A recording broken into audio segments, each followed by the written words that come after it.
Is there ever a point where a dynasty looks in the mirror and says, enough is enough, or is the hunger for total domination simply unquenchable? Welcome back to the channel, everyone. Today, we aren't just talking about a rumor, we are talking about a scenario that feels like a glitch in the simulation, a move so audacious that it threatens to break the competitive balance of Major League Baseball entirely. We need to have a serious conversation about the Los Angeles Dodgers, the concept of enough, and a potential blockbuster trade that has the baseball world holding its collective breath. Let's set the stage, because context is everything here.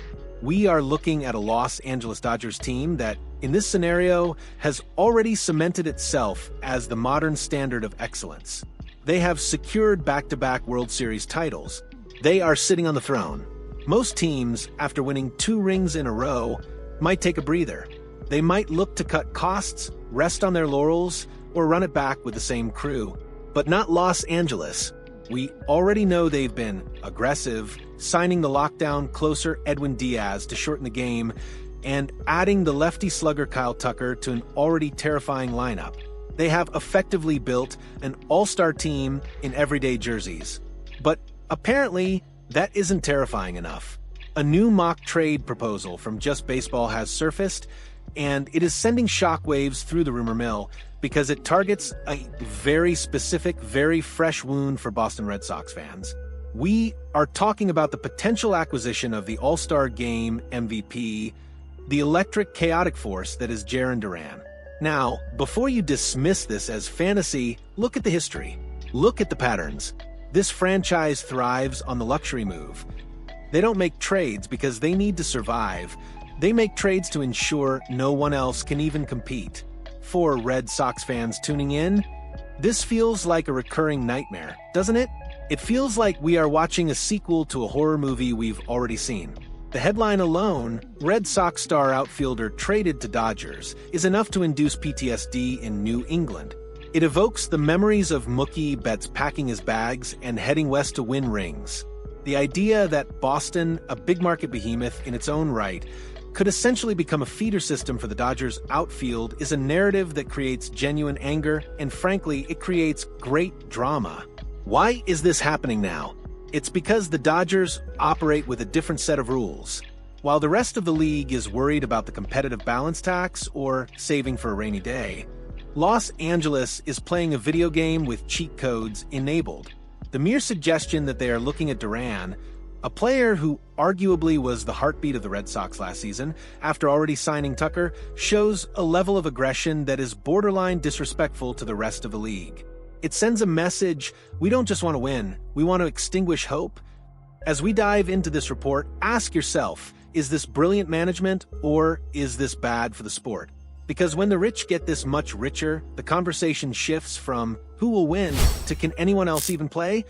Let's get into the weeds of this proposal, because the devil is always in the details. The proposed swap laid out by Jordan Leandre at Just Baseball involves sending Jarren Duran to Los Angeles in exchange for a package of prospects: Justin Wrobleski, Mike Sirota, and Jackson Ferris. On the surface, this looks like a classic win-now versus build-for-later trade. But when you peel back the layers, it reveals a lot about how these two organizations view their timelines. First, let's look at what Los Angeles gets. Jarren Duran is not just another outfielder. He is a chaos agent. In a lineup that is already stacked with power hitters and disciplined eyes, Duran brings that frantic, electrifying speed element. He turns singles into doubles. He scores from first on doubles. He steals bags and disrupts the pitcher's timing for the sluggers behind him. But here is the critical analysis point. Do the Dodgers need him? Strictly speaking, no. With the acquisition of Kyle Tucker, their outfield is already locked and loaded. Adding Duran is the definition of a luxury upgrade. It's like putting a turbocharger on a Ferrari that's already doing 200 miles per hour. It creates a good problem, a roster logjam. If this trade happens, Dave Roberts has a puzzle to solve. How do you balance playing time?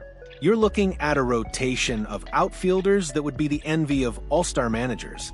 However, we have to consider the injury insurance factor. The Dodgers have dealt with injuries in the past. By hoarding talent like Duran, They aren't just improving their starting nine, they are insuring themselves against disaster. If a superstar goes down, they don't replace him with a minor leaguer, they replace him with an all-star MVP. That is a terrifying depth chart to play against in October. Now, flip the lens to the Red Sox return. Why would Boston do this? The narrative here is retooling. The package is heavy on potential. Mike Sirota is the romantic headline here. A kid who played collegiate ball at Northeastern University, right in Boston's backyard. There is a narrative symmetry there that front offices love to sell to fans. He's one of us. Sirota has power, he has tools, but as the report notes, he isn't knocking on the door of the majors just yet. He is a project. Then you have Wrobleski and Ferris, valuable arms, high-ceiling pitchers. We know pitching is the currency of the realm. But here is where the analysis gets tricky. The Dodgers are famous for their player development machine. They trade prospects away because they know they can just make more in their lab. For Boston, taking on these prospects is a gamble. They are trading a proven high-energy commodity in Duran for what-ifs. If Sirota becomes a star, the trade looks genius in 5 years. If he busts, it looks like a salary dump that crippled the team's soul. Financial impact is also a massive factor here. Duran is entering his prime, and his arbitration years are getting more expensive, though still valuable. The Dodgers, with their seemingly infinite budget, can absorb that cost without blinking. They don't care about the luxury tax. They treat it like a cover charge at an exclusive club. For Boston, moving Duran might be seen as a way to reallocate resources, but in the eyes of the fan base, it looks like waving the white flag. It looks like admitting that they cannot compete with the Dodgers' spending power, so they might as well farm prospects. This trade proposal highlights the widening gap between the haves and the have-nots, even when the have-not is a historic franchise like the Red Sox. So, where does this leave us? If this mock trade becomes reality, or if something similar goes down, we are looking at a seismic shift in the league's morale. We need to talk about the voice of the fan here, because the reaction to this would be split violently down the middle. In Los Angeles, the fans are living in a golden age. There is a segment of the fan base that might shrug and say, do we really need him? Isn't this overkill? But the majority will embrace the villain role. There is a certain swagger that comes with knowing your team can acquire anyone, anytime. They are looking at a potential three-peat, a dynasty that rivals the Yankees of the late 90s. If they add Duran to a core that includes Tucker, Ohtani, Betts, and Freeman, they aren't just favorites. They are the overwhelming heavyweights that the rest of the league is fighting just to survive against. On the East Coast, the mood would be apocalyptic. For the Red Sox nation, losing Duran after losing Betts would sever a lot of trust. It reinforces the narrative that the front office is more interested in spreadsheets and sustainable windows than in keeping the players who bleed for the jersey. Duran represents grit. He represents that dirty uniform hustle that Boston loves. Trading him for prospects, no matter how talented Sirota or Wrobleski are, signals that the team is perpetually looking 5 years down the road instead of trying to win tonight. Let's project the future scenario. If the Dodgers make this move, the pressure paradoxically increases. Anything less than a World Series title becomes a catastrophic failure. When you assemble a team of Avengers, you cannot lose in the division series. The chemistry of the locker room becomes the biggest X factor. Can you keep all these egos happy? Can you keep a guy like Duran motivated if he's batting seventh or rotating in and out of the lineup? Ultimately, this trade proposal is a testament to the Dodgers' incredible position of strength. They have the farm system to buy stars, and they have the money to keep them. It is a luxury that 29 other teams dream of. Whether you love them or hate them, you cannot look away.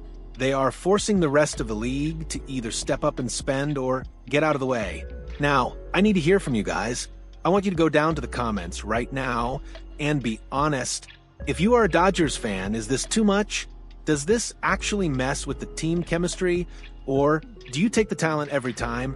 And if you are a Red Sox fan or a fan of baseball in general, does this trade make you want to scream? Or do you respect the hustle of the Dodgers front office. Drop a like if you enjoyed this deep dive, and make sure you are subscribed because the offseason is heating up and we are going to cover every single rumor, every signing, and every trade right here. Let's get the debate started below.